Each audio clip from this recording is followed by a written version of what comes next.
Evolution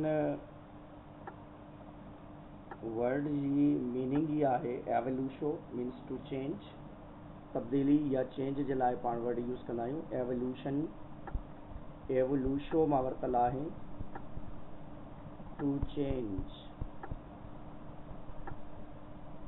changes in the body of organism due to the passage of time। वक्त गुज़रण सां जेकॾहिं कंहिं बि जानदार कंहिं बि इन्वायरमेंट में का तब्दीली थी अचे त उनखे पाण एवोल्यूशन जो नालो ॾींदा आहियूं। एवोल्यूशन इर्तका खे चइबो आहे। वैसे इर्तका उर्दू में पाण वरी चवंदा आहियूं विकसित थियणु, चेंज अचणु जेका आहे। Evolution refers to the process that have the transformed the life on the earth from its earliest form to the vast diversity that is observed today। माना जेके पास्ट में कुछ जानदार हुया उन्हनि में जेका रदोबदल थी आहे, उन्हनि में जेका तब्दीली थी आहे, अॼु जेके मुख़्तलिफ़ क़िस्म जा जानदार वैरायटी असांखे मिलनि था उहे इन एवोल्यूशन जे करे आहिनि। The word evolution can not be separated from the name of Darwin. So Darwin is known as the father of evolution। Darwin is known as father of evolution। इन खां पहिरीं साइंटिस्ट जेके आहिनि उन्हनि वर्क कयो पर उहे प्रॉपरली वर्क न करे सघिया जेको डार्विन वर्क कयो। तंहिंजे करे evolution is totally concerned with the concept of Darwinism also. ऐं in fact he was the first person who first argues from rather they had the evolved from the ancestor species। he proposed the mechanism for the evolution that is the natural selection। हिन पहिरीं मर्तबा ॿुधायो त वाकई natural selection आहे। सभिनी खे नथो अचे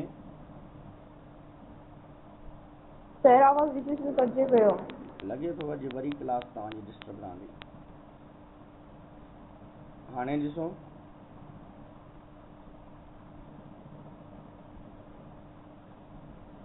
आवाज़ अचे पियो। हाणे एवोल्यूशन इर्तका खे चइबो आहे, तब्दीली खे चइबो आहे। जी बाबा। The evolution refers to the process that have transformed the life on earth from its earliest form to the vast diversity that is observed today। Evolution इर्तका खे चइबो आहे, तब्दील थियण खे, विकसित थियण खे, चेंज थियण खे चइबो आहे। एवोल्यूशन पहिरीं मर्तबा रियल कंसेप्ट जेको आहे उहो डार्विन इंट्रोड्यूस करायो ऐं डार्विन चयो त हिन दुनिया में जेके बि जानदार आया आहिनि उहे हिक ॿिए मां ट्रांसफॉर्म थिया आहिनि, इवॉल्व थिया आहिनि ऐं उन्हनि में वैरायटी प्रोड्यूस थी आहे। उन्हनि जानदारनि जी पाण में हिक ॿिए सां गॾु एवोल्यूशन डेवलप थी आहे। हाणे एवोल्यूशन जे लाइ ॿ कंसेप्ट, ॿ स्कूल ऑफ थाट आहिनि। हिकिड़ा चवनि था एवोल्यूशन जेका आहे कंसेप्ट ऑफ एवोल्यूशन आहे ऐं ॿिया चवनि था स्पेशल क्रिएशन वारो कंसेप्ट आहे। हिकिड़ा चवनि था नेचुरल सिलेक्शन ऐं ॿिया चवनि था special creation. Two school of thought आहिनि ॿिनि माण्हुनि या ॿिनि शयुनि जे लिहाज़ सां। One is the concept that given by Father Suarez, जेको कंसेप्ट इंट्रोड्यूस करायो। फादर सुरीज़ हिकिड़ो साइंटिस्ट हुयो। फादर सुरीज़ हिकिड़ो साइंटिस्ट हुयो, उन ही कंसेप्ट इंट्रोड्यूस करायो 1548 खां वठी करे इहो हुयो 1613 ताईं। त हिन चयो त all plants and animals created by God, या God has created all plants and animals। पर हाणे वारे इन कंसेप्ट खे जेकॾहिं पाण ॾिसंदासीं त ऑल ऑर्गेनिज़म्स बि तव्हां चई सघो था। छो जो उन दौरान सिर्फ़ु ॿ किंगडम हुया, तंहिंजे करे साइंटिस्ट चवनि पिया त God has created all plants and animals just because there was the kingdom Plantae and kingdom Animalia also only. ऐं उन खां बाद में creation believe in the theory of special creation. According to the theory of special creation all living things came in to existence in their present forms specially created by nature. इन्हनि चयो त God अल्लाह इन जेको मज़हबी concept आहे असांजो religious concept आहे त हिन दुनिया में तमामु जानदार जेके बि आया आहिनि उहे इन फॉर्म में आया आहिनि ऐं उन्हनि पंहिंजी बॉडी जे अंदरि थोरी घणियूं चेंजिस आंदियूं आहिनि ताकी हू दुनिया में सही तरीक़े सां एडजस्ट करे सघनि। हाणे कार्लिनियस भी इन्हीं में बिलीव कंदो, फादर स्टोरीज भी इन्हीं में, father stories that believe in special creation theory या बाइबलिकल कंसेप्ट, ऐं कार्लिनियस फादर ऑफ टेक्सोनॉमी जेको आहे उहो भी इन्हीं में ई बिलीव कंदो हुयो ऐं उन डिवाइन क्रिएशन जे लिहाज़ सां उन कंसेप्ट इंट्रोड्यूस कयो ऐं इन चयो डिवाइन क्रिएशन आहे। कार्लिनियस छा चयो? कार्लिनियस चयो डिवाइन क्रिएशन आहे, माना God has created all things.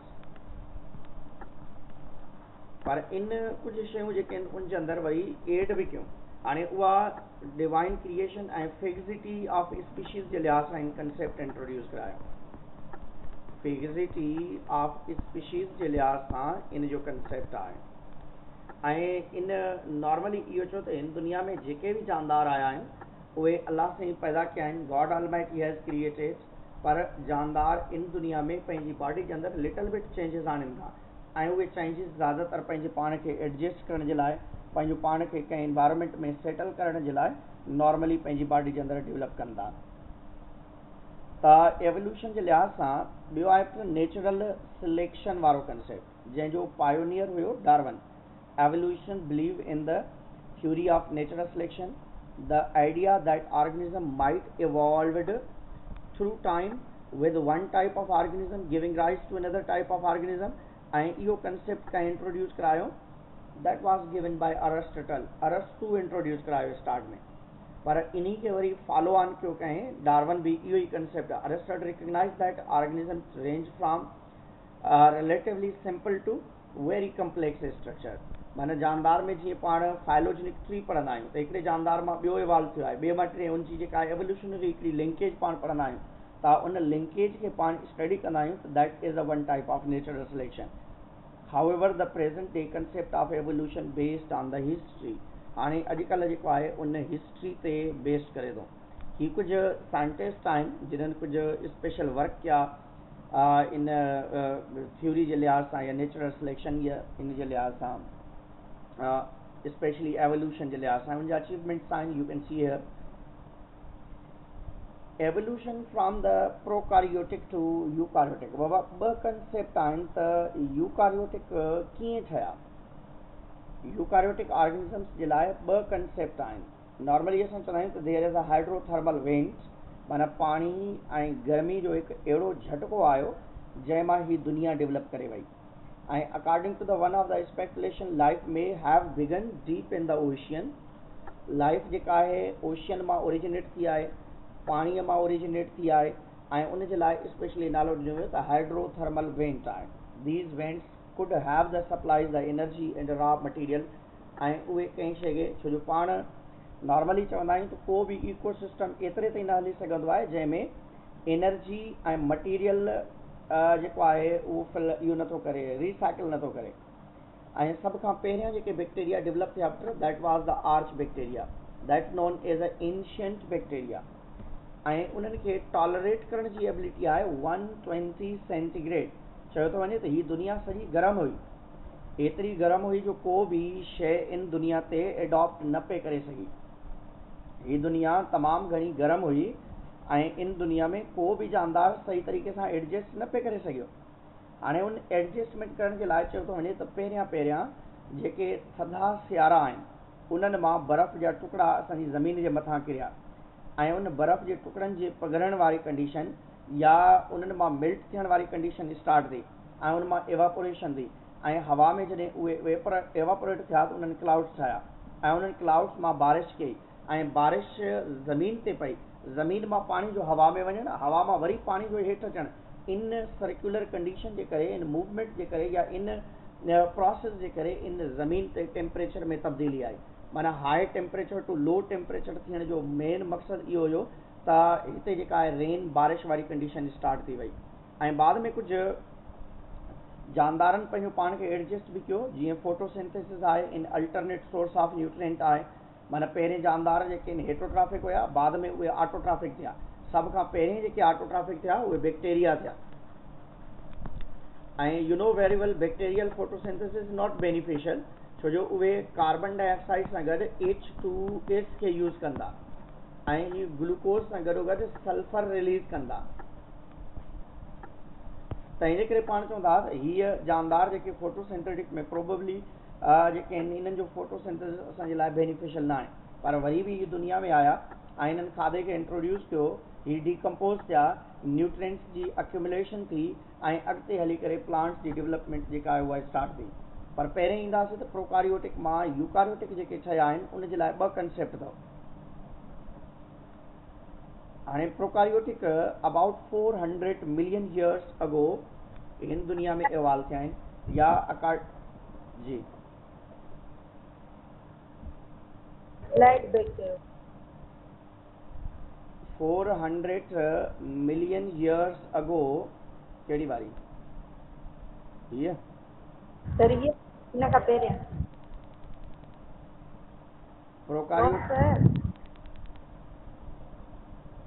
जी बाबा हिकिड़ी हीअ आहे, हिन खां पोइ हीअ आहे, पोइ हीअ आहे, यस सर ये ही त फोटोसिंथेटिक ऑर्गेनिजम्स जेके आहिनि सोर्स ऑफ एनर्जी जे लिहाज़ सां आहे त first photosynthetic probably use the hydrogen sulphide use पिया कनि, उहो ॿुधायो तव्हांखे। ऐं बाद में वरी ॿिया प्लांट आया जेके ऑक्सीजन ऐं कार्बन डाइऑक्साइड खे वाटर ऐं कार्बन डाइऑक्साइड खे यूज़ करे करे उहो ग्लूकोज ऐं ऑक्सीजन रिलीज़ पिया कनि। Change in the earth atmosphere जेको आहे उन में कीअं चेंजिस आहियूं, हिकिड़ो त जेको आहे रेन स्टार्ट थियो, ॿियो इहो आहे त ज़मीन जे मथां ओज़ोन डेवलप थी। Earth and its atmosphere slowly begin to change. Ozone is the upper atmosphere begin to filter the ultraviolet radiation from the sun. Ozone छा खे चइबो आहे, O3 लेयर खे चइबो आहे। ऑक्सीजन जी ट्राई ऑक्साइड लेयर खे पाण चवंदा आहियूं। ऑक्सीजन जी ट्राई ऑक्साइड लेयर खे पाण ओज़ोन जो नालो ॾींदा आहियूं। ऑक्सीजन जी ऑक्साइड लेयर खे पाण ओज़ोन जो नालो ॾींदा आहियूं। ऐं इहा ओज़ोन ज़मीन तां ज़मीन जे मथां अल्ट्रावायलेट रेडिएशंस खे रोकण में मदद कंदी आहे। ऐं प्रोकारियोटिक ऑर्गेनिजम्स जेके आहिनि 40 मिलियन ईयर्स अगो, या असां चवंदा आहियूं त 3 to 4 बिलियन ईयर्स अगो जेको आहे इन ज़मीन जे मथां जेके आहिनि 40 मिलियन ईयर्स अगो प्रोटेक्टिंग लेयर डेवलप थी ओज़ोन, पर 2.5 खां 3 million years billion years ago जेको आहे इन ज़मीन जे मथां जेके आहिनि जानदारनि जी डेवलपमेंट थी आहे। The change from the reducing atmosphere to an oxygen atmosphere that life could not longer arise abiotically. माने स्टार्ट में चयो वियो त हीअ दुनिया जेका आहे एबायोटिकली अराइज थी आहे। The first cell were most likely very simple prokaryotes हुया ऐं 3.5 बिलियन ईयर्स अगो, पर असांजे बुक में स्टार्ट में ॾिनल अथव 2.5 to 3.5 बिलियन ईयर्स अगो तव्हां चई सघो था। छो जो सभ खां पहिरियों जेको लिविंग ऑर्गेनिज़म ओरिजिनेट थियो आहे उहो 2.5 बिलियन ईयर्स अगो, ऐं उहे प्रोकारियोट्स हुया ऐं उहे थर्मोफाइलिक बैक्टीरिया जेके आहिनि स्पेशली उहे इवॉल्व थिया आहिनि। या 2 hypothesis on the evolution of eukaryotic आहिनि। यूकारियोटिक ऑर्गेनिजम्स जे ठहण जे लाइ 2 कंसेप्ट अथव, हिकिड़ो आहे एंडोसिम्बियोंट हाइपोथेसिस, ॿियो आहे मेम्ब्रेन इन्वेजिनेशन। ऐं एंडोसिम्बियोंट हाइपोथेसिस जो मतिलबु इहो आहे त फॉर एग्जाम्पल ही लार्ज बैक्टीरिया है, ही स्मॉल बैक्टीरिया है। इन large prokaryotic organism engulf small prokaryotic organism. माना कंहिं वॾे प्रोकारियोट इन नंढड़े प्रोकारियोट खे इनगल्फ कयो, बजाए इनके अंदरि डाइजेस्ट करे ऐं उनखे इज़ लाइक न्यूक्लियस एडजस्ट कयईं। हाणे न्यूक्लियस जी न्यूक्लियर मेम्ब्रेन तव्हां ॾिसो ऐं सेल मेम्ब्रेन तव्हां ॾिसो, ॿई हिकु जहिड़ा आहिनि, त उन मां कंहिं शइ जी फॉर्मेशन थी। फर्स्ट टाइम यूकारियोटिक ऑर्गेनिज्म जी डेवलपमेंट थी आहे। दोबारा सम्झी वेंदव, large eukaryotic organism eukaryotic bacteria engulf the small eukaryotic large prokaryotic bacteria engulf small prokaryotic bacteria and adjust into the body is like nucleus, is like bounded organisms. ऐं उन मां कंहिं शइ जी फॉर्मेशन थी, यूकारियोटिक ऑर्गेनिज्म जी formation थी। ऐं ॿियो कंसेप्ट इहो आहे invagination, injection of prokaryotic by the prokaryotes आहिनि। हीअ वारो कंसेप्ट आहे जेको ॿुधायो तव्हांखे। ऐं ही कंसेप्ट आहे हिकिड़ो मेम्ब्रेन इन्वेजिनेशन वारो। मेम्ब्रेन इन्वेजिनेशन जो मतिलबु इहो आहे असल में त प्रोकारियोटिक ऑर्गेनिज्म जे माना फॉर एग्जाम्पल ही बैक्टीरिया आहे, उनजे अंदरि जेनेटिकल मटीरियल अवेलेबल आहे ऐं उन पंहिंजी सेल मेम्ब्रेन जी इन्वेजिनेशन जी मदद सां ई इन न्यूक्लियस खे कवर कयो ऐं उन मां कंहिं शइ जी फॉर्मेशन ठाही, अंदरि जेका आहे न्यूक्लियस जी फॉर्मेशन कयई, माना by the invagination of their cell membrane to cover the genetical material and after that it become change into nucleus. माना प्रोकारियोटिक ऑर्गेनिज्म पंहिंजे न्यूक्लियाइड खे पंहिंजे जेनेटिकल मटीरियल खे कवर कयो सेल मेम्ब्रेन जी मदद सां ऐं उन मां कंहिं शइ जी फॉर्मेशन थी यूकारियोटिक जी। ॿ कंसेप्ट आहिनि, हिकिड़ो आहे वॾे बैक्टीरिया कंहिं नंढड़े बैक्टीरिया खे खाधो ऐं उनखे पंहिंजी बॉडी जे अंदरि एडजस्ट करे करे उन मां यूकारियोटिक ऑर्गेनिज्म जी डेवलपमेंट थी, ऐं ॿी कंडीशन आहे त सेल मेम्ब्रेन जी इन्वेजिनेशन थी ऐं पंहिंजे जेनेटिकल मटीरियल खे कवर करे उन मां यूकारियोटिक ऑर्गेनिज्म जी डेवलपमेंट थी। त इन दर हाइपोथेसिस जेको सेम आहे, evolution of eukaryotic cell, prokaryotic cell membrane invaginates, folded inwards and enclose the copy of genetical material. This invagination result the formation of double membrane bounded organelles या single membrane bounded organelles again. Double membrane bounded organelles mitochondria, endoplasm reticulum, mitochondria ऐं chloroplast ऐं nucleus अचनि था, इहे जेके आहिनि double membranosus आहिनि ऐं ॿिया तमामु जेके आहिनि सिंगल मेम्ब्रेन बाउंडेड ऑर्गेनिल्स जेके आहिनि उन्हनि जी बि अहिड़े तरीक़े सां डेवलपमेंट थी आहे। कंक्लूजन मां इहो ई असांखे मिले थो त प्रोकारियोटिक मां ई यूकारियोटिक ऑर्गेनिज्म जी डेवलपमेंट थी आहे या एंडोसिम्बियोंट हाइपोथेसिस जी मदद सां या इन्वेजिनेशन ऑफ सेल मेम्ब्रेन जी मदद सां। हाणे पाण ईंदासीं लेमार्क जी तरफ़। लेमार्क हिकु साइंटिस्ट हुयो। लेमार्क जी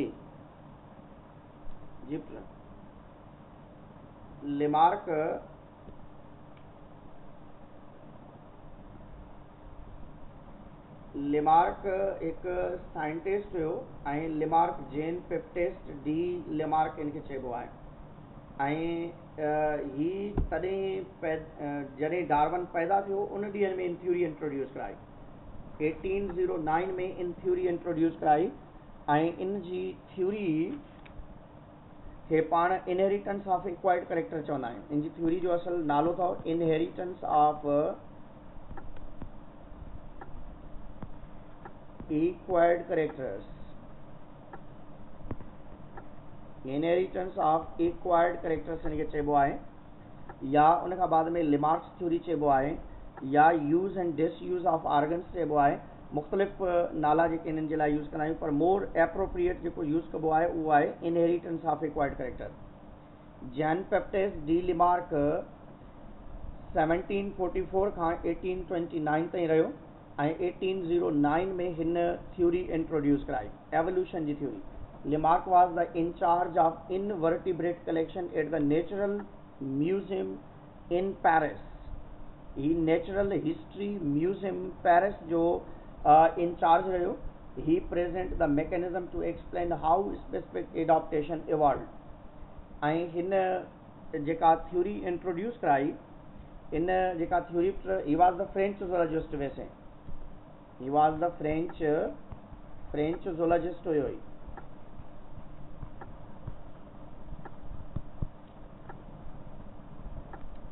इन जी थ्योरी जा 3 स्टेप्स आहिनि, पर पहिरें स्टेप्स खे असां गॾु लिखियो आहे हिते, उहो आहे पहिरियों इफेक्ट ऑफ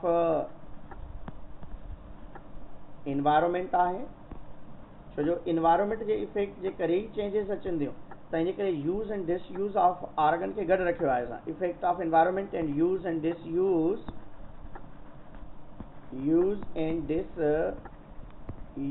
ऑफ ऑर्गन्स। ऐं टियों आहे inheritance of acquired characters. Inheritance of acquired characters.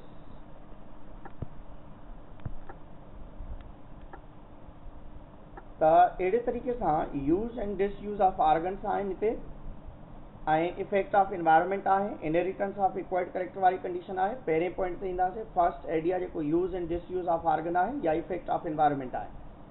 Lamarck चयो त हर जानदार जी बॉडी ते इन्वायरमेंट जो इफेक्ट थिए थो, असरु थिए थो, ऐं जानदार पंहिंजे ऑर्गन्स खे जेके यूज़ कंदा आहिनि उहे जेके लॉन्ग टर्म ताईं रहंदा आहिनि. Lamarck argue that those parts of the body used extensively to cope with the environment become the larger and the stronger. हिन चयो त जेके जानदार जंहिं ऑर्गन खे यूज़ कंदा उन जो ऑर्गन लार्ज भी थी सघे थो, स्ट्रॉन्ग भी थी सघे थो. while those that are not used deteriorate थींदा या डिसयूज़ थी वञण वारा ऑर्गन्स जेके नॉन फंक्शनल थी वेंदा. Lamarck cited were the blacksmith developing of the bigger bicep muscles in the arm that works to eat. हाणे इन में इहो आहे त जेके ज़्यादातर मुख़्तलिफ़ जेके वर्कर्स हूंदा आहिनि जीअं ब्लैक सिमथ आहे ऐं उन खां बाद में गोल्ड सिमथ आहे. त ब्लैक सिमथ स्पेशली जेको आहे हथोड़े खे घणो यूज़ करे थो त उन लिहाज़ सां उन जा जेके बाइसेप मसल्स आहिनि उहे स्ट्रॉन्ग थी वेंदा आहिनि. या उन खां बाद में तव्हां पाण बि ॾिसो जेको एक्सरसाइज करे थो, जेको वर्क घणो करे थो त उन जा मसल्स जेके आहिनि स्ट्रॉन्ग थींदा आहिनि ऐं उन जा ॿडोरा निकिरी ईंदा आहिनि. Examples include the lost limbs in the snakes, lost wings in the kiwi and ostrich. या तव्हां चई सघो था त कंहिं जा ऑर्गन्स यूज़ थियण सां जीअं जिराफ आहे त जिराफ पंहिंजी नेक खे यूज़ कयो आहे, ॻिचीअ खे. इन जी स्मॉल नेक हुई हार्स लाइक,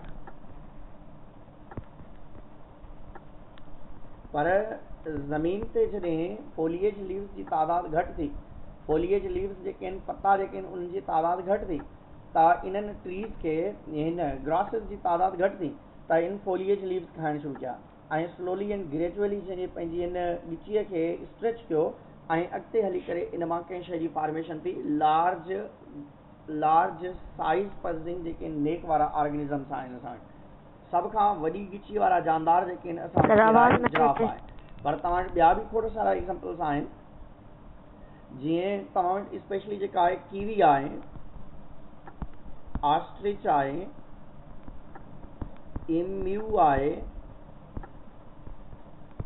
कोसवरी आहे. ही उहे जानदार आहिनि जिन्हनि पंहिंजे विंग्स खे यूज़ न कयो. विंग्स जेके आहिनि के नॉट यूज़ इन फ्लाइंग त उन जे लाइ इन जा फ्लाइट मसल्स जेके आहिनि उहे नाकारा थी चुका आहिनि, नॉन फंक्शनल थी चुका आहिनि. ऐं इन्हनि जा जेके फ्लाइट मसल्स आहिनि उहे नॉन फंक्शनल थी चुका आहिनि. फ्लाइट मसल्स जे नॉन फंक्शनल थियण जे करे ही हवा में उॾाम नथा सघनि. पर तव्हां नॉर्मली ॾिसंदो स्नेक जो बि एग्ज़ाम्पल अथव. स्नेक के नॉट यूज़ देयर, स्नेक जेके आहिनि पंहिंजा 4 लिम्स जेके आहिनि यूज़ न कया. छो जो जॾहिं ही इन दुनिया में आया त उन दौरान चयो थो वञे त वॾे में वॾा जानदार अवेलेबल हुया. लार्ज साइज़ जेके आहिनि ऑर्गेनिज़म्स अवेलेबल हुया. लार्ज साइज़ ऑर्गेनिज़म्स जी अवेलेबिलिटी जे करे ही जानदार जेके आहिनि कॉमनली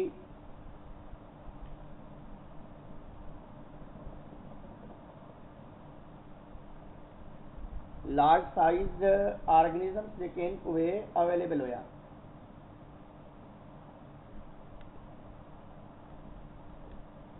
लार्ज साइज़ ऑर्गेनिज़म्स हुअण जे करे हीअ ज़मीन जे अंदरि घिरी आहे ऐं पंहिंजो पाण खे इन्हनि ॿिड़नि में खॾनि में लिकाए छॾियो जंहिंजे करे उहे पंहिंजा ऑर्गन्स यूज़ ई न करे सघिया.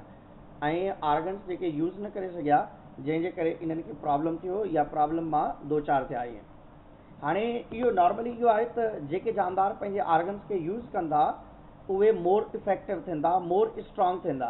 ऐं जेके जानदार पंहिंजे ऑर्गन्स खे यूज़ नथा कनि दैट बिकम नॉन फंक्शनल, नाकारा थी था वञनि ऐं बेकार थी था वञनि.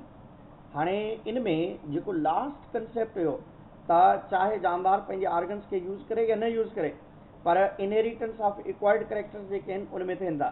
माना इन चयो त जेके सोमेटिक सेल्स आहिनि उन्हनि में जेके तब्दीलियूं थियूं अचनि, जेके चेंजिस थियूं अचनि उहे हेरिटेबल आहिनि. माना एक्वायर्ड जो मतिलबु ई आहे आफ्टर बर्थ. एक्वायर्ड जो मतिलबु आहे आफ्टर बर्थ. त इन थ्योरी जो मेन मतिलबु इहो आहे एक्वायर्ड जो मतिलबु आहे आफ्टर बर्थ. माना पैदा थियण खां बाद में जेकॾहिं जानदार जी बॉडी में का चेंज अचे थी त that are the somatic changes. माना को चोट लॻी थी वञे, को धकु लॻी थो वञे त उनजे करे इन चयो त जेके सोमेटिक चेंजिस आहिनि उहे हेरिटेबल आहिनि. पर हालांकि सोमेटिक चेंजेस जेके आहिनि उहे हेरिटेबल न हूंदियूं आहिनि, उन में का न का, छो जो इनहेरिटेंस जेका आहे उहा नॉर्मली चेंजेस जेके थींदियूं आहिनि या ट्रांसमिट थींदियूं आहिनि that are due to the sex chromosome. Now it is known that acquired characters can not be inherited. ऐं इहो कंसेप्ट कंहिं रिजेक्ट कयो, दैट वाज द मेन. ऐं इहो कंसेप्ट जेको रिजेक्ट कयो उन जेको आहे वेज़मैन थ्योरी जे लिहाज़ सां इन जी रिजेक्शन अथव. वेज़मैन थ्योरी, इन खां पहिरें मां तव्हांखे इन जा ऑब्जेक्शन्स ॿुधाए वञा त इन जा ऑब्जेक्शन्स जाम सारा आहिनि इन थ्योरी जा. इन थ्योरी जो सभ खां पहिरियों जेको ऑब्जेक्शन हुयो उहो हुयो इनहेरिटेंस ऑफ एक्वायर्ड कैरेक्टर्स. बाबा वाकई इन्वायरमेंटल इफेक्ट जेको आहे थिए थो जानदार जी बॉडी जे मथां जेके ॿियूं शयूं त वाकई थींदियूं, पर नॉर्मली इहो आहे त इनहेरिटेंस सोमेटिक सेल वारी कंडीशन कॾहिं बि न थींदी आहे. सोमेटिक सेल्स कॾहिं बि जेनेटिकल इंफॉर्मेशन खे ट्रांसमिट न कंदा आहिनि फ्रॉम पेरेंट्स टू ऑफस्प्रिंग. ऐं ऑब्जेक्शन इहो हुयो, पहिरियों ऑब्जेक्शन हुयो त mutation is the result of accident. माना नॉर्मली जेकॾहिं का एक्सीडेंटल डेथ थी वञे या accident or disease are not inherited. माना नॉर्मली जेकॾहिं कंहिं माण्हू जी कंहिं एक्सीडेंट जे करे अखि निकिरी थी वञे त माना ईअं त कोन थींदो उनजी औलाद जेका हुजे उहा हिकिड़ी अखि वारी हुजे, या उन खां बाद में उनजे कंहिं ऑर्गन में का डिज़ीज़ थी वञे तव्हां उनखे कट कराए छॾियो था, वरी उहो रिप्रोड्यूस करे थो त उनजा ॿार छा हिकिड़े अखि या हिकिड़े हथ या हिकिड़े लेग वारा कोन हूंदा न. तंहिंजे करे चयो वियो त ऑब्जेक्शन जे लिहाज़ सां इहो हुयो त एक्सीडेंट्स या डिज़ीज़ जे करे को बि पार्ट जेकॾहिं इफेक्टेड थिए थो ऐं उहो कट कजे थो त उहो हेरिटेबल न आहे. ऐं बोरिंग ऑफ ईयर्स या असां चवंदा आहियूं त कन या नक में जेके फीमेल होल्स या पोर्स कढराईंदियूं आहिनि, नक या कन छिबराईंदियूं आहिनि. हाणे नक या कन में जेको सुराख हूंदो आहे नॉर्मली इहो हूंदो आहे त उन जी ट्रांसमिशन बि नथी थिए. जेकॾहिं वाकई जेनेटिकली ट्रांसमिट थिए थो अहिड़े क़िस्म जी कंडीशन या अहिड़ी प्रैक्टिस त सोमेटिक सेल्स जे करे जेकॾहिं जेनेटिकली का शइ ट्रांसमिट थिए थी त थियण छा खपे आहे सभिनि में इहा शइ ट्रांसमिट थिए आहे. माना जेको आहे फॉर एग्ज़ाम्पल फीमेल छोकिरियूं जेके आहिनि सदियुनि खां वठी सालनि खां वठी पंहिंजा नक या कन छिबराईंदी थियूं अचनि, पर अञण ताईं कंहिं बि औरत में ऑलरेडी पोर्ड ईयर या नोज़ जेको आहे अवेलेबल न आहे असां वटि. ऐं उन खां बाद में ह्यूमन फैमिलीज़ ऑब्ज़र्वड आहिनि, जीअं स्पेशली जेके मुस्लिम्स एंड क्रिश्चियंस आहिनि, मुस्लिम्स एंड क्रिश्चियंस जेके आहिनि उहे बॉइज़ जेके छोकिरा हूंदा आहिनि उन्हनि जी सरकमसिशन सेरेमनी कराईंदा आहिनि, ख़तनो कराईंदा आहिनि, या जंहिंखे पाण सुन्नत जो नालो ॾींदा आहियूं. त उन में छा कराईंदा आहिनि, मेल छोकिरे जे फोर स्किन ऑफ पीनस खे रिमूव कराइबो आहे, कट कराइबो आहे या रिमूव कराइबो आहे. पर इहो बि सदियुनि खां थींदो थो अचे. पर जेकॾहिं वाकई जेनेटिकली अहिड़े क़िस्म जी डिज़ीज़ या ट्रांसमिट थिए आहे या अहिड़े क़िस्म जी कंडीशन या ट्रांसमिट थिए आहे त थियण छा खपे आहे त हर माण्हूअ जे अंदरि हर ॿार जे अंदरि ऑलरेडी कडेट जेको आहे फोर स्किन ऑफ पीनस अवेलेबल हुजे. पर नॉर्मली अहिड़े क़िस्म जी का बि कंडीशन न आहे जेका चई सघूं. ऐं लास्ट में हिकिड़ो त ग्रेटेस्ट सेटबैक आहे वेज़मैन जो, जेको लिमार्क जो जेको वेज़मैन उनखे इंट्रोड्यूस करायो ऐं वेज़मैन इन जी थ्योरी खे कंप्लीटली रिजेक्ट करे छॾियो, जंहिंखे पाण वेज़मैन थ्योरी जो नालो ॾींदा आहियूं. त वेज़मैन थ्योरी में इन वेज़मैन छा कयो त इन हिकु जेको आहे एक्सपेरिमेंट परफॉर्म कयो चूहनि ते, ऐं इन जी थ्योरी खे नालो ॾिबो अथव germinal continuity theory. Germinal continuity theory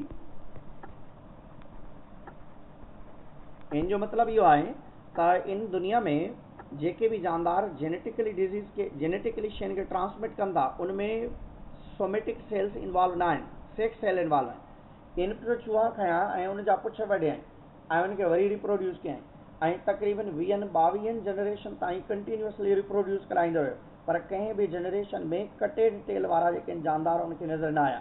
तंहिंजे करे हुन चयो त बाबा somatic cells are not responsible to transmit the genetical information. इन चयो त बॉडी जे अंदरि 2 क़िस्मनि जा सेल हूंदा आहिनि। One are the somatic sales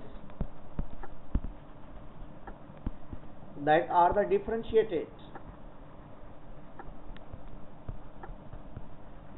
differentiated form tissues, organ and organ system। Somatic cells जेके आहिनि ऑर्गन सिस्टम जे लिहाज़ सां नॉर्मली जेको आहे बी ते ईंदासीं उनमें जर्म सेल्स भी अवेलेबल आहिनि। जर्म सेल्स के लिहाज सां जेकॾहिं पाण ॾिसंदासीं त जानदार जी बॉडी में जर्म सेल्स हूंदा आहिनि दैट आर अनडिफरेंशिएटेड। तो जेके अनडिफरेंशिएटेड सेल्स आहिनि that do not form organ, that are deposited inside the body, that are the gifts to produce sperm and ovum। Body के अंदर 2 क़िस्म जा सेल आहिनि। हिकिड़नि सेल्स खे पाण चवंदा जर्म सेल्स। जर्म सेल्स उहे आहिनि जेके असांजी बॉडी में स्टोर्ड आहिनि। जर्म सेल्स उहे आहिनि जेके असांजी बॉडी जे अंदरि स्टोर्ड फॉर्म में अवेलेबल आहिनि ऐं इहे सिर्फ़ु जनरेशन टू जनरेशन ट्रांसमिट थींदा आहिनि ऐं उन मां स्पर्म्स एंड ओवम जी फॉर्मेशन थींदी आहे। ऐं जॾहिं त सोमेटिक सेल्स उहे आहिनि जेके नॉर्मली असांजी बॉडी जा ऑर्गन्स ठाहींदा आहिनि। Somatic cells do not carry any genetical information for the generation ऐं उन जे बेस ते वेज़मैन लिमार्क जी थ्योरी खे रिजेक्ट कयो।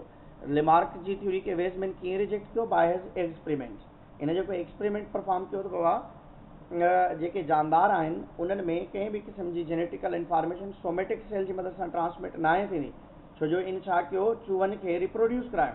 उन जा टेल कटियाई, वरी रिप्रोड्यूस कयई, वरी टेल कटियाई, वरी रिप्रोड्यूस कयई। कंटिन्यूअसली लॉन्ग जनरेशन ताईं कंटिन्यूअसली हलाईंदो रहियो उनखे, पर किथे भी कटेड टेल वारा जानदार उनखे नज़र न आया। तंहिंजे करे उन चयो त बाबा विदाउट टेल वारा जानदार जेकॾहिं पैदा थियनि हा त उनजो मतिलबु इहो हुजे हा त सोमेटिक सेल्स आर इन्वॉल्व। पर छो जो सोमेटिक सेल्स इन्वॉल्व न आहिनि, जर्म सेल्स इन्वॉल्व आहिनि इन शइ जे लाइ। तंहिंजे करे Weismann rejected the Lamarck's theory. Who rejected the Lamarck's theory? Weismann. हाणे नेक्स्ट आहे Darwin, Charles Darwin. This is known as the father of evolution. ऐं चार्ल्स डार्विन जी जेका कंट्रीब्यूशन आहे इन जी थ्योरी खे पाण नॉर्मली नेचुरल सिलेक्शन थ्योरी चवंदा आहियूं।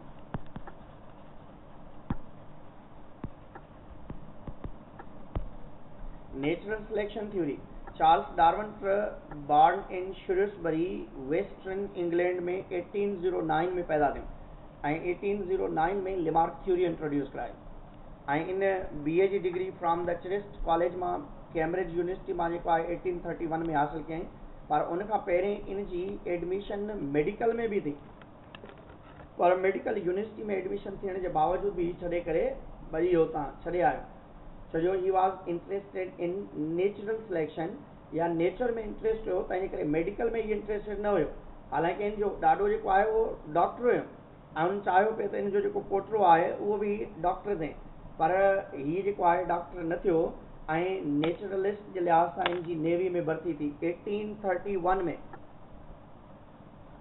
1831 में ही नेवी में भर्ती थियो ऐं हिकिड़े जहाज़ में उन सफ़र कयो 5 सालनि जे लाइ, 1831 खां 1836 ताईं। ऐं उन जहाज़ या शिप जो नालो हुयो HMS बीगल। HMS जो मतिलबु आहे हर या हिज मेजेस्टी शिप।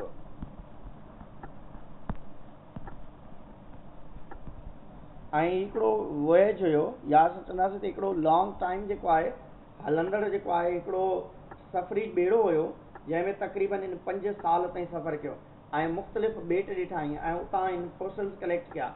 मुख़्तलिफ़ जॻहनि तां जेके इन्हनि प्लांट्स जा एनिमल्स जा जेके इन फोसिल्स कलेक्ट कया ऐं अहिड़े तरीक़े सां 5 सालनि खां बाद में हीअ रिटर्न थियो त इन पंहिंजी 1859 में पंहिंजी किताब लिखी ऐं उन किताब जो नालो उन ॾिनो origin of species. The Origin of Species published in 1859। ऐं फिर इन जी थ्योरी जा जेके पॉइंट्स हुया उहे भी तव्हां ज़हन में रखंदव। इन जी थ्योरी जा जेके पॉइंट्स आहिनि सब खां पहिरियों पॉइंट आहे ओवर पॉपुलेशन, नंबर 1 ते आहे। ओवर रिप्रोडक्शन ऐं नंबर 2 आहे स्ट्रगल फॉर एग्जिस्टेंस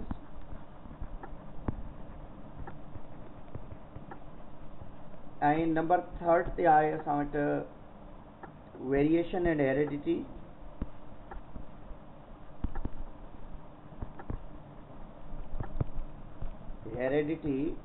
ऐं नंबर 4 ते आहे नेचुरल सिलेक्शन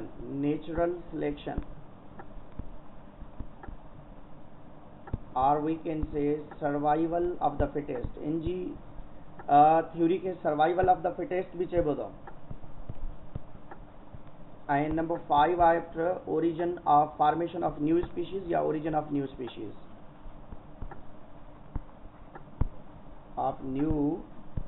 ये पॉइंट्स याद रखंदो छो जो ये ॾींदा अथव। लेमार्क्स जी थ्योरी जा भी पॉइंट्स ॾिना अथनि काफ़ी दफ़ा ऐं डार्विन जी थ्योरी जा भी पॉइंट्स ॾिना आहिनि त भाई ही कंहिंजो पॉइंट आहे, कंहिंजी थ्योरी में इहो इंक्लूडेड आहे। हाणे सभ खां पहिरीं असां ईंदासीं ओवर रिप्रोडक्शन जी तरफ़। माना in according to the Darwin चयो त इन दुनिया में वधीक ताक़तवर ऐं तगड़ो जानदार उहो आहे जेको रिप्रोड्यूस करे थो। सभ खां तगड़ो ताक़तवर जानदार या फिट उहो आहे जेको रिप्रोड्यूस करे थो। हिन दुनिया में फिट थियण जे लाइ रिप्रोड्यूस करणु ज़रूरी आहे according to the Darwin. Every species want to increase the population ऐं अहिड़े तरीक़े सां कोड फिश जेका आहे तक़रीबन 5 to 7 मिलियन एग्स प्रोड्यूस करे थी ऐं हाउस फ्लाई तक़रीबन 120 एग्स प्रोड्यूस करे थी 6 times in a year। 6 times 120 eggs house fly produce करे थी 6 times 4 to 6 times 4 to 6 times in a year था। ऐं अहिड़े तरीक़े सां एलिफेंट खे पाण स्लोएस्ट ब्रीडर चवंदा आहियूं, पर इहो तक़रीबन 60 years जी एज में मेच्योर थींदो आहे। सेंचुरी साल जेका 100 साल उमिरि थींदी त हिकिड़ो ॿारु ॾींदो आहे ऐं ईअं तक़रीबन सॼी ज़िंदगीअ में 4 खां 5 जेको आहे बेबी प्रोड्यूस करे सघे थो। ईअं ई तव्हां वटि रेबिट आहे जेको तक़रीबन 4 खां 6 ॿार जेको आहे हिकिड़ी लिटर में ॾेई सघे थो या हिकिड़े बंडल में ॾेई सघे थो ऐं अहिड़े तरीक़े सां 3 खां 4 मरतबा सॼे सीज़न में उहो रिप्रोड्यूस करे सघे थो। पर असां चवंदा आहियूं दुनिया में जानदार जेके आहिनि घणे खां घणो जेके आहिनि star fish million egg produce करे सघे थी, पर सॼा उन्हनि जा जेके आहिनि दुनिया में न रहंदा आहिनि। सॼा जानदार जेके आहिनि दुनिया में सर्वाइव न करे सघंदा आहिनि ऐं तक़रीबन 10% डेथ रेशो जेको आहे नेचुरली अथव। माना 10% अंडा जेके आहिनि पंहिंजो पाण ख़तमु थी वेंदा आहिनि।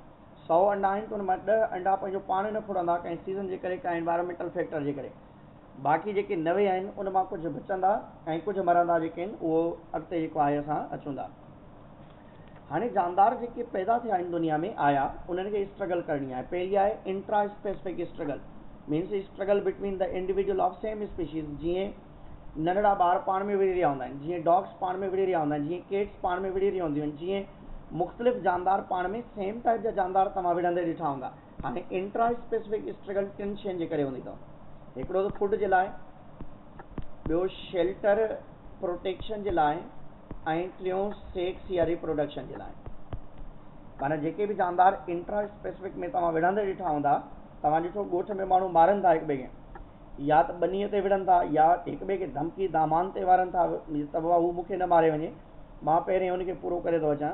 या उन खां बाद में कंहिं मैरिज जे लिहाज़ सां छोकिरी आहे त छोकिरे खे पसंदि करे थी उन ते मरे थी, छोकिरो आहे त छोकिरी खे पसंदि करे थो उन ते मरे थो, या उन खां बाद में जेको आहे मुख़्तलिफ़ क़िस्म जी सिलेक्शन जे बेस ते जानदार जेके आहिनि उन्हनि जी डेथ थींदी आहे। इंटर स्पेसिफिक स्ट्रगल में वरी छा हूंदो आहे, इन में सेक्स न हूंदो, फूड ऐं शेल्टर या प्रोटेक्शन जे लाइ ही हूंदी आहे, नॉट फॉर द रिप्रोडक्शन। माना तव्हां कॾहिं बि केट ऐं डॉग खे पाण में विढ़ंदो ॾिठो हूंदो, पर तव्हांजे ज़हन में न ईंदो त they are fighting for the reproduction. या उन खां बाद में केट एंड रेट या केट एंड जेको आहे को ॿियो जानदार आहे। नॉर्मली असां चवंदा आहियूं त लायन एंड डियर आहे जीअं, या ह्यूमन एंड केट आहे जीअं, या ह्यूमन एंड डॉग आहे जीअं, ह्यूमन एंड रेबिट आहे जीअं, त इहा जेका इंटर स्पेसिफिक स्ट्रगल आहे that is in between the different species, ऐं different species not for sex हूंदो आहे, उनमें सेक्स वारी का बि कंडीशन न हूंदी आहे। ऐं environmental condition you know very well, recently U have seen the disaster of the fluids, जीअं कराची जे अंदरि जेका आहे अर्बन फ्लूड्स आहे, या अहिड़े तरीक़े सां तव्हां दरियाए सिंध ते मुख़्तलिफ़ जेके आहिनि दादू जा कुझु इलाइक़ा आहिनि या पंजाब जा कुझु इलाइक़ा आहिनि उहे पाणीअ में ॿुॾी विया आहिनि। ऐं इहे ॿुॾण वारो जेको कंडीशन आहे इहो नॉर्मली छा जे करे आहे, that is due to the environmental condition. जीअं थर में माण्हू मरनि था ड्राट कंडीशन जे करे, कुझु माण्हू रेन जे करे, कोल्ड जे करे, लाइटनिंग बि अॼुकल्ह किरे थी, माना खिवण किरे थी, गजगोड़ सां खिवण किरे थी, ऐं उन खिवण जे जेके आहिनि लॻण जे करे तव्हां ॾिठो हूंदो त खोड़ सारा माण्हू जेके मरी रहिया आहिनि। Last year more than 40 people died due to the lightning in the Thar, specially Mithi ऐं इन एरिया में खुलियल एरिया आहिनि, हुते जेके मथां जेका आहे करंट लॻो इन जो जेको आहे लाइट जो रोशनीअ जो या खिवण जो, जंहिंजे करे जाम सारा माण्हू मरी विया। हाणे जेके बि जानदार ओवर रिप्रोड्यूस करे आया, पहिरें उनखे एग्ज़ाम ॾियणो आहे कहिड़ो, स्ट्रगल फॉर एग्ज़िस्टेंस। हाणे जॾहिं स्ट्रगल फॉर एग्ज़िस्टेंस मां गुज़रंदा त now there is a variation in heredity. जानदार खे कंहिं बि इन्वायरमेंट में एडजस्ट करण जे लाइ पंहिंजी बॉडी में तब्दीली आणी पवंदी। जीअं कारा गोरा जेके आहिनि तव्हां ॾिठा आहिनि, या ऑर्गेनिज़म्स जेके आहिनि पंहिंजी जेनेटिकल इंफॉर्मेशन में तब्दीली आणे थो। Organism with variations that better equip them to survive in the particular environment will be favoured over other that are less adopted. Nature select such organisms. हाणे नेचर उन्हनि जानदारनि खे सिलेक्ट कयईं जेके जिन्हनि ओवर रिप्रोडक्शन कई, जिन्हनि स्ट्रगल फॉर एग्ज़िस्टेंस कई। Struggle for existence दौरान पंहिंजी बॉडी जे अंदरि वेरिएशंस आंदी, ऐं वेरिएशंस आणण खां बाद में इन दुनिया में नई स्पीशी बि ठाहे सघनि था। ऐं नॉर्मली असां चवंदा आहियूं नेचुरल सिलेक्शन वर्क करे थी after the work of organism its own survivability. माना जानदार पंहिंजो पाण खे एडजस्ट करण खां बाद में नेचुरल सिलेक्शन वर्क करे थी। माना थियण छा खपे, स्टार्ट में ई जीअं जानदार ओवर रिप्रोडक्शन कई हुते ई नेचुरल सिलेक्शन ॿुधाए त ही 4 जानदार रहंदा, ॿिया सभु मरी वेंदा। पर natural selection work after the preservation of variations. The environment is responsible for the selection and elimination of organism with favours और इनफेवरेबल वेरिएशंस आहिनि। ऐं नेचुरल सिलेक्शन जो कंसेप्ट इहो आहे। फॉर्मेशन ऑफ न्यू स्पीशीज़ तॾहिं थींदियूं आहिनि जॾहिं जानदार इन दुनिया में आया ऐं उन्हनि जानदारनि पंहिंजो पाण खे एडजस्ट करण जे लाइ नॉर्मली पंहिंजी बॉडी जे अंदरि का तब्दीली आंदी, ऐं उहा तब्दीली पंहिंजी ओरिजिनल स्पीशीज़ खां घणी परे खणी थी वञे उनखे, या घणी जेका आहे उहा चेंजिस में अची थी वञे, त अहिड़े क़िस्म जी कंडीशन खे पाण नालो ॾींदा आहियूं त that is the variation. Variation तब्दीली खे चइबो आहे, वेरिएशन चेंजिस खे चइबो आहे। वेरिएशंस उन्हनि चेंजिस खे चइबो आहे, उन्हनि तब्दीलियुनि खे चइबो आहे जेको जानदार पंहिंजी बॉडी जे अंदरि आणे थो, ऐं इहे वेरिएशंस जानदार खे एडॉप्ट करण में मदद कंदियूं आहिनि। हाणे नॉर्मली इन जा ऑब्जेक्शंस जाम सारा आहिनि। Darwin did not clearly distinguish between the heritable and non heritable variations. ही कॾहिं बि न ॿुधाए सघियो त कहिड़ी शइ जानदारनि में ट्रांसमिट थींदी कहिड़ी न थींदी। He stress the role of minor variation. नंढनि शयुनि ते घणो ज़ोर ॾिनो, पर म्यूटेशन वारो को बि कंसेप्ट इन इंट्रोड्यूस न करायो। He could not tell the causes of variation, त वेरिएशन थियनि छाजे करे थी, जानदारनि में वेरिएशन अचनि थियूं पर छाजे करे अचनि थियूं। He had no explanation for the presence of natural variation. ऐं उन खां बाद में नेचुरल सिलेक्शन थ्योरी के not account for the presence of vestigial organs. ऐं इन खां बाद में natural selection has the vital role in the evolution operates after the variation. माना एवोल्यूशन जेका आहे उहा नेचुरल सिलेक्शन जे करे थिए थी, पर नेचुरल सिलेक्शन त जानदार जे लास्ट में वर्क करे थी।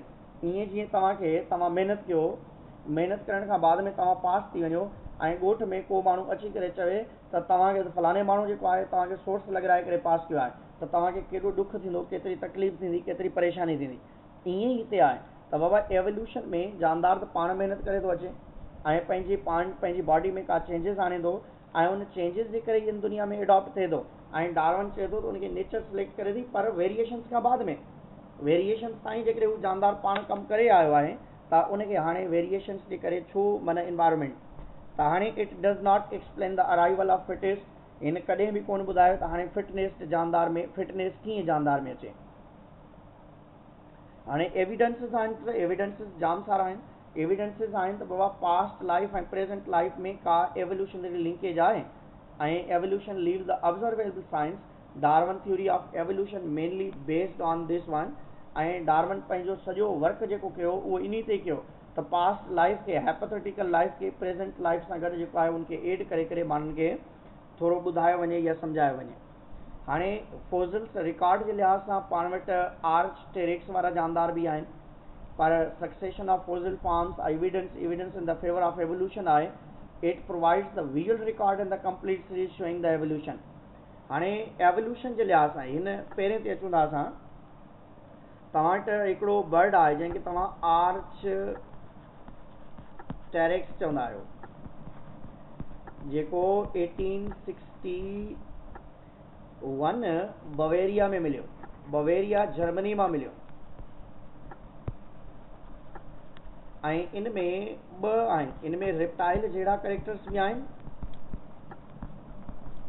ऐं उन खां बाद में इन में बर्ड्स लाइक करेक्टर बि आहिनि। रेप्टाइल लाइक करेक्टर्स कहिड़ा अथसि, इन में थीकोडंट आहिनि, ॾंद आहिनि, इन में स्केल्स आहिनि पुठीअ ते, ऐं इन में पंजा 4 लिम्स जे अंदरि विंग्स सां गॾु क्लास मौजूदु अथव, क्लास अवेलेबल आहिनि विद विंग्स अथसि। ऐं उन खां बाद में इन जे टेल में बि वर्टिब्री आहिनि। नॉर्मली टेल में वर्टिब्री न हूंदा आहिनि बर्ड्स जे अंदरि, पर वर्टिब्री केतिरा वर्टिब्री 20 वर्टिब्री इन टेल। ही सभु जा सभु करेक्टर्स जेके आहिनि उनजा रेप्टाइल्स वारा ई आहिनि। ऐं जॾहिं त बर्ड्स वारा जेके करेक्टर्स अथसि हिन में स्पेशली इन में बीक चोंब आहे ऐं इन में स्पेशली जेका आहे विंग्स मौजूदु आहिनि, इन में फीदर्स अवेलेबल आहिनि ऐं बायपेडल इन नेचर आहे। त हिन करे चई सघिजे थो त बर्ड्स जेके आहिनि that are the glorified reptiles, birds evolve from the reptiles वारी कंडीशन आहे। हाणे एविडेंस फ्रॉम द बायोकेमिस्ट्री जेकॾहिं पाण ॾिसंदासीं, यू नो वेरी वेल त अॼुकल्ह क्लासिफिकेशन में ज़्यादातर बायोकेमिस्ट्री यूज़ थिए थी।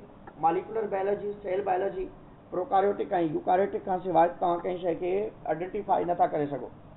ऐं ॿी इहा शइ आहे त उन्हनि जे पार्ट्स खे cell wall, cell membrane, cytoplasm, nucleus, उन्हनि जे अंदरि सेल वॉल छाजी ठहियलु आहे, जानदारनि में मुख़्तलिफ़ जानदारनि में न्यूक्लियर मेम्ब्रेन छाजी ठहियलु आहे, सेल मेम्ब्रेन छाजी ठहियलु आहे, उनजो जेका बि केमिकल कंपोजिशन आहे उनखे असां आइडेंटिफाई कंदा आहियूं। हाणे डिफरेंट क्लासिस वर्टिब्रेट्स एनिमल्स जेके आहिनि chronologically in the fossil records such as the fossil fishes, earliest vertebrate, amphibians, reptiles या birds वग़ैरह जेके आहिनि उहे असां हिस्ट्री जे लिहाज़ सां। हाणे कंपेरेटिव हिस्ट्री एनाटॉमी जे लिहाज़ सां पाण इहो पढ़ी आयासीं चैप्टर नंबर 5 में, फर्स्ट ईयर में ही चैप्टर नंबर 5 में पढ़ी आयासीं होमोलॉजी, माना ऑर्गन्स जेके आहिनि उन्हनि जी इंटरनल स्ट्रक्चर ऐं ओरिजिन सेम हुजे पर मॉर्फोलॉजी ऐं फंक्शन्स डिफरेंट हुजे, उनजे बेस ते जेकॾहिं तव्हां क्लासीफाई कंदो त उनखे होमोलॉजी चइबो आहे। ऐं होमोलॉजी जे बेस ते पाण वटि एग्जाम्पल कंहिंजा आहिनि, पाण वटि मेन ह्यूमन जा जेके आहिनि 4 लिम्स आहिनि, सेम हिते रिपीट कयो अथनि, ऐं केट जेका आहे उनजा 4 लिम्स या लेग्स आहिनि, अॻियूं जेके टंगूं आहिनि उन जूं, ऐं जेकॾहिं वेल आहे उनजा जेके आहिनि फिल्पर्स आहिनि, ऐं उन खां बाद में जेकॾहिं बेट आहे उनजा विंग्स आहिनि। त नॉर्मली 4 लिम्स आहिनि, मेन जा, केट जा फिल्पर्स आहिनि, बेट जा विंग्स आहिनि। त नॉर्मली इन कंडीशन जे लिहाज़ सां पाण इनखे आइडेंटिफाई कंदा आहियूं।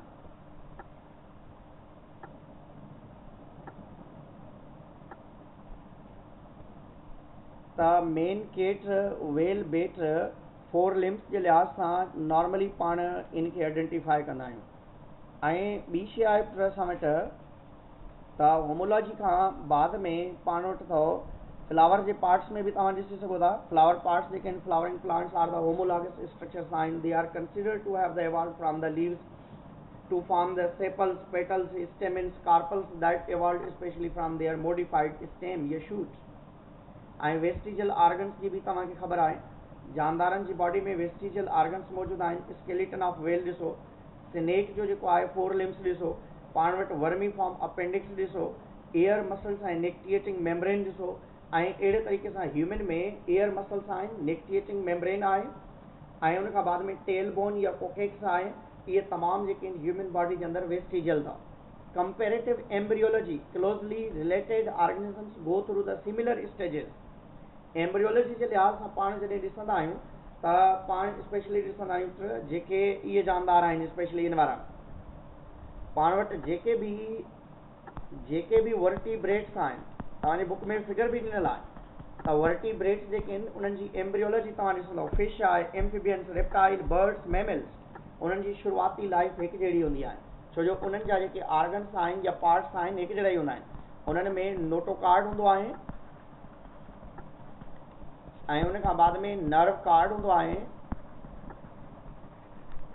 Third is the pharyngeal gill slits हूंदा आहिनि.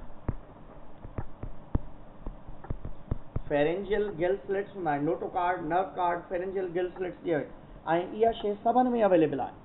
तमामु जा तमामु जेके बि जानदार इन ग्रुप जे अंदरि हूंदा आहिनि, उन्हनि जानदारनि जे अंदरि नॉर्मली इन में अवेलेबल आहे. ऐं फिर उन खां बाद में कुझु हेरिटेबल ऐं नॉन हेरिटेबल वेरिएशंस जी बि ॻाल्हि कंदा हलूं. Natural selection can amplify or damage only those variations that are heritable. It is not worthy to say that adaptation in organism acquired by own action are not heritable. माना जानदार जी body में कुझु variations heritable आहिनि, कुझु heritable न बि आहिनि. Specific of natural selection, natural selection जेका आहे are the regional and timely environmental factor vary from place to place. Natural selection जेका आहे उहा इन्वायरमेंट जे लिहाज़ सां तव्हां ॾिसंदो हर जॻह जा अलॻि प्लांट, अलॻि एनिमल्स मिलंदा आहिनि. छाजे करे? Due to the natural selection जे करे.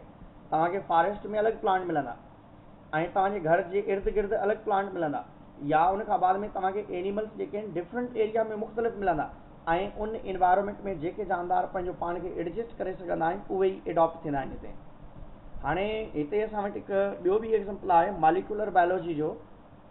Evolutionary relationship among the species are reflected in their DNA and protein, in their genes and genes product.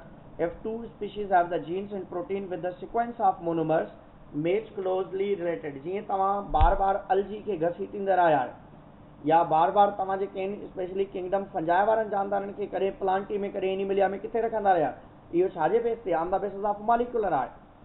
माना उनजी एवोल्यूशनरी हिस्ट्री खे असां ॾिसंदा आहियूं, या उनजे DNA खे या अदर स्ट्रक्चर्स खे. ऐं तव्हांखे ख़बर आहे स्पीशीज़ आहे छा? ग्रुप ऑफ सिमिलर ऑर्गेनिजम्स खे पाण स्पीशीज़ जो नालो ॾींदा आहियूं जेके इंटरब्रीड करे सघनि.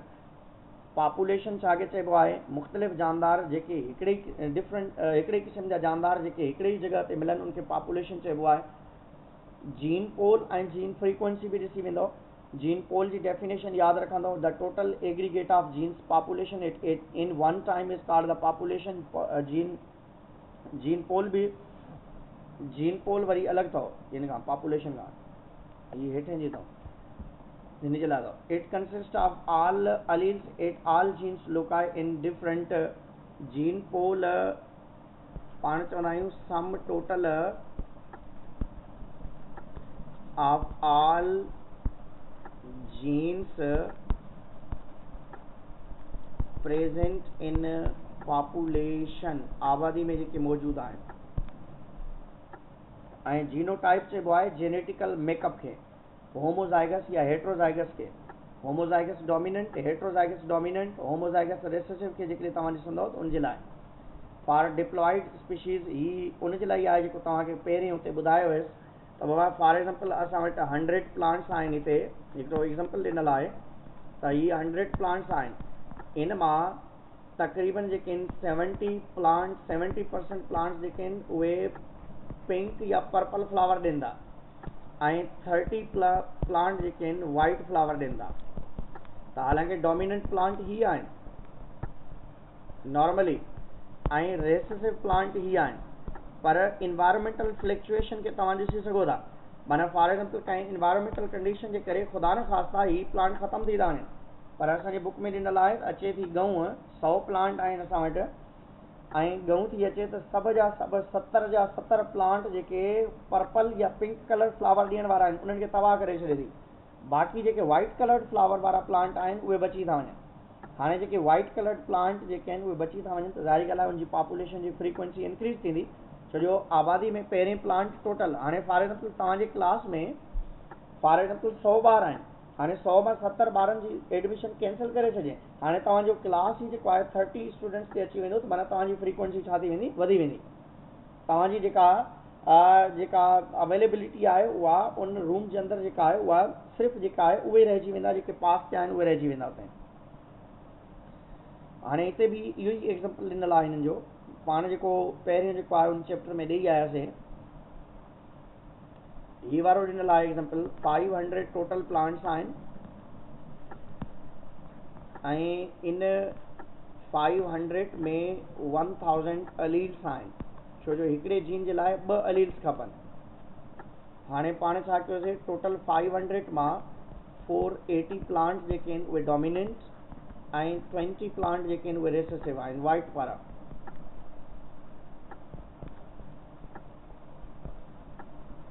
त जीन फ्रीक्वेंसी जेका आहे उहा फ्लक्चुएट कंदी रहंदी आहे, इन्वायरमेंट जे लिहाज़ सां फ्लक्चुएट कंदी रहंदी आहे।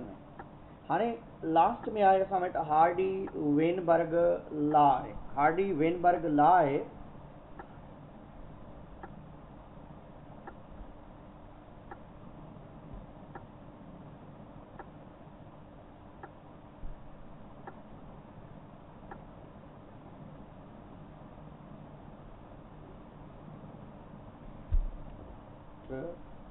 हार्डी वेनबर्ग लॉ आहे, हार्डी वेनबर्ग थ्योरम भी इनके चइबो आहे।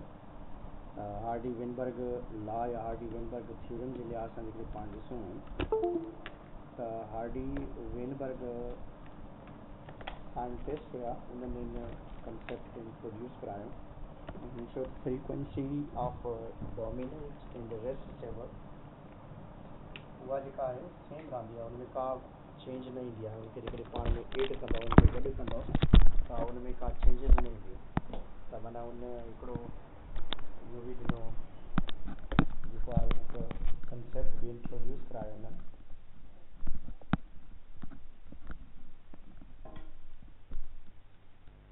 Frequency of Hardy Weinberg theorem आहे हिकिड़ो, ऐं उन चयो त frequency of dominant and recessive unchanged उनमें का चेंज न ईंदी आहे, उनमें का तब्दीली न ईंदी आहे फ्रीक्वेंसी जे लिहाज़ सां, जेकॾहिं तव्हां हिते ॾिसंदव। उनजे लाइ उन हिकु इहो बि ॾिनो, उन में इहो आहे पी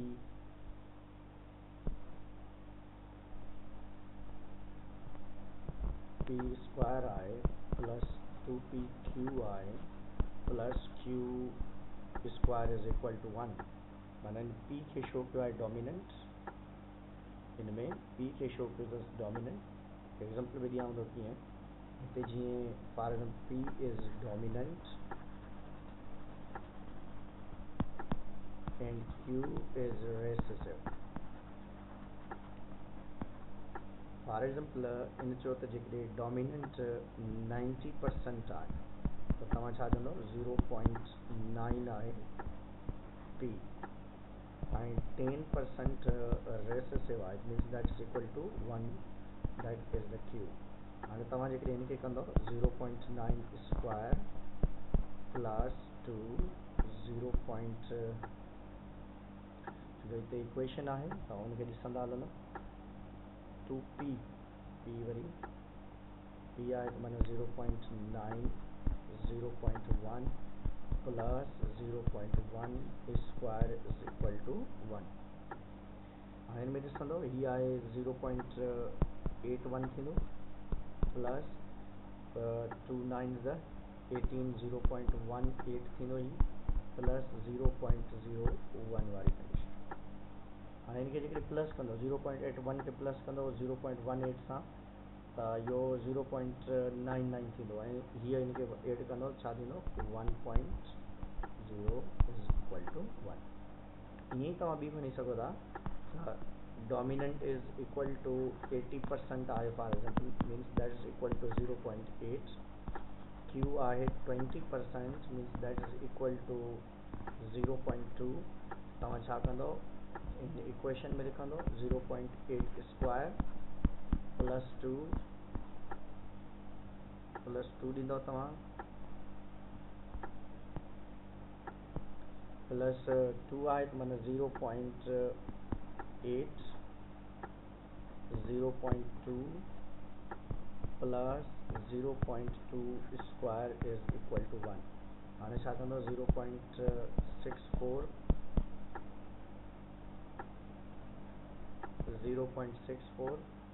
ॿ 8 16 आहिनि त माना 0.32 0.04 इज इक्वल टू 1.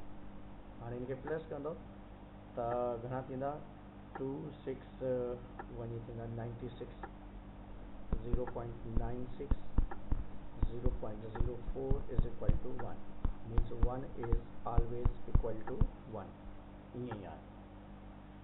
हाणे में इनमें कुझु फैक्टर्स आहिनि जेके जीन फ्रीक्वेंसी, जीअं म्यूटेशन आहे, म्यूटेशन यू नो वेरी वेल, त अल्टीमेट चेंज आहे हिकिड़ी जेनेटिकल चेंज आहे. म्यूटेशन असां उनजे लाइ चवंदा आहियूं त जेके चेंजिस हूंदियूं आहिनि, जेके जेनेटिकली चेंजिस आंदियूं आहिनि उनजे लाइ असां नॉर्मली यूज़ कंदा आहियूं. ऐं माइग्रेशन जेका आहे ट्रांसमिशन हूंदी आहे, हिकिड़ी जॻह खां ॿी जॻह ते जानदार ट्रांसमिट कंदो आहे, माइग्रेट कंदो आहे. जेनेटिक ड्रिफ्ट वरी जेका आहे, it is the change in the frequency of allele, it the locus that occur by the chance. In small population, such fluctuation may lead to loss of particular alleles. This may occur in small population when a few individuals fail to reproduce, then genes are lost from the population. And non-random mating जे लिहाज़ सां ॾिसंदासीं, in breeding is the most common form does not alter the allele frequency but lessens the proportion of heterozygous individual with certain genotypes sometimes mate with one another more commonly than would be expected on the random basis. This is called non-directly from those prediction by the Hardy-Weinberg principle. Selection, some individuals leave behind more progeny than others and rate at which they do so is affected by their inherent character. This is called the collection. Selection can be artificial or natural. In artificial selection, the breeder select the desired character. Artificial में जीअं human कंदो आहे, पंहिंजो पाण ॻोल्हींदो आहे कंहिं न कंहिंखे, वञी करे उन सां रिप्रोड्यूस कंदो आहे. कंहिं छोकिरी सां शादी कंदो आहे, या छोकिरी आहे कंहिं छोकिरे सां शादी कंदी आहे, देयर इज़ आर्टिफिशियल सिलेक्शन. या जानदारनि खे असां सिलेक्ट करे करे रिप्रोड्यूस कराईंदा आहियूं. जीअं ॻोठनि में कुकड़नि जा खफ़्ती हूंदा आहिनि त कुकड़ो सुठो वठण जे लाइ वञी करे उन सां रिप्रोड्यूस कराईंदा आहिनि. या ॾांदनि जा हूंदा आहिनि, पोइ अहिड़े तरीक़े सां हूंदो आहे. न वाइल्ड में इहो हूंदो आहे त रैंडम हूंदी आहे, जेको जंहिंसां जिते एडजस्ट थी वियो उहो उन जॻह ते रिप्रोड्यूस करे वठंदो. हाणे स्पीशीज़ हिकिड़ी हूंदियूं आहिनि इंडेंजर्ड माना they are endangered, they are decreasing day by day, माना उन्हनि जी तादाद ॾींहं ब ॾींहं घटि थींदी थी वञे. उन जा काज़ जेके आहिनि, जेका आहे अॻिते हली करे एक्सटेंशन बि थी सघे थी, एक्सटिंक्ट थी सघनि था. Extinct means no more in the world. Endangered जो मतिलबु आहे उहे मौजूदु आहिनि पर थोरी तादाद में, घटि तादाद में अवेलेबल आहिनि. ऐं एक्सटिंक्ट जेके नो मोर इन द वर्ल्ड आहिनि. हाणे एक्सटिंक्शन या इंडेंजर्ड थियण जा कुझु कंडीशन अथव. हैबिटाट जेको आहे उहो एक्सटिंक्ट थिए थो, ख़तमु थिए थो, डिस्ट्रक्ट थिए थो. उनजे करे the most obvious cause of extinction of species is the habitat destruction. माना जेकॾहिं फॉरेस्ट में रहे त फॉरेस्ट तबाह थी वञे, जेकॾहिं किथे पाणी में को जानदार आहे त पाणी ख़तमु करे छॾियोसि तव्हां.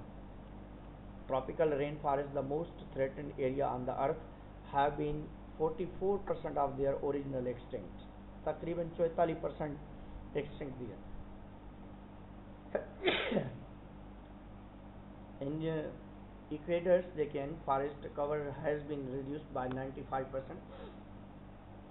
This decrease in habitat has result in tens of thousand of the extension आहे में.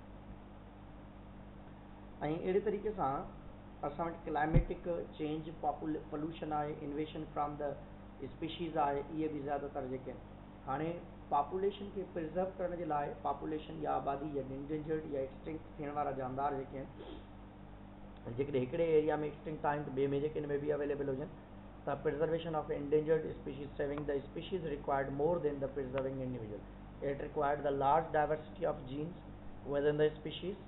And preservation of endangered species depend on the multifaceted many sided चई सघो था कंजर्वेशन प्लान माना तव्हां नेशनल पार्क ठाहियो ऐं नेशनल पार्क जे अंदरि जेके बि जानदार आहिनि उन्हनि खे तव्हां रखो ऐं उन्हनि में जानदारनि खे तव्हां जेको आहे फ्री हैंड छॾे ॾियो त जीअं आज़ादु ऐं प्रोटेक्ट लैंडस्केप माना प्रोटेक्ट लैंडस्केप जो मतिलबु आहे multiple use area that allow the controlled private activity but also retain value as the wild life habitat zoos, botanical gardens हुअणु खपनि botanical gardens to save the species whose extinct the imminent इन्हनि खे endangered species of Pakistan यादि रखंदो चीता अथव tiger अथव Asian lions अथनि इंडियन रिनो आहे चेयर फेजेंट आहिनि crocodiles gavial has been declared the extinct आहिनि इहे जॾहिं त इंडियन डॉल्फिन आहे ब्लैक बग्स आहिनि ल्यूपर्ड्स आहिनि ग्रेट इंडियन बस्टर्ड्स आहिनि हुबाड़ा बस्टर्ड्स आहिनि वाइट हेडेड डॉग्स आहिनि बार्बर टेल्ड आहिनि इहे जेके नियर टू एक्सटिंक्ट आहिनि या तव्हां चई सघो था इनडेंजर्ड आहिनि एक्सटिंक्ट खे नियर टू एक्सटिंक्ट खे पाण इनडेंजर्ड चवंदा आहियूं ऐं डिज़र्ट्स आहिनि सब माउंटेन्स आहिनि वेटलैंड्स आहिनि या इन्हनि एरिया में जेके जानदार रहनि था endangered species of plant have been recorded 500 plants जेके आहिनि उहे endangered थी चुका आहिनि so thank you very much and Allah Hafiz listen it carefully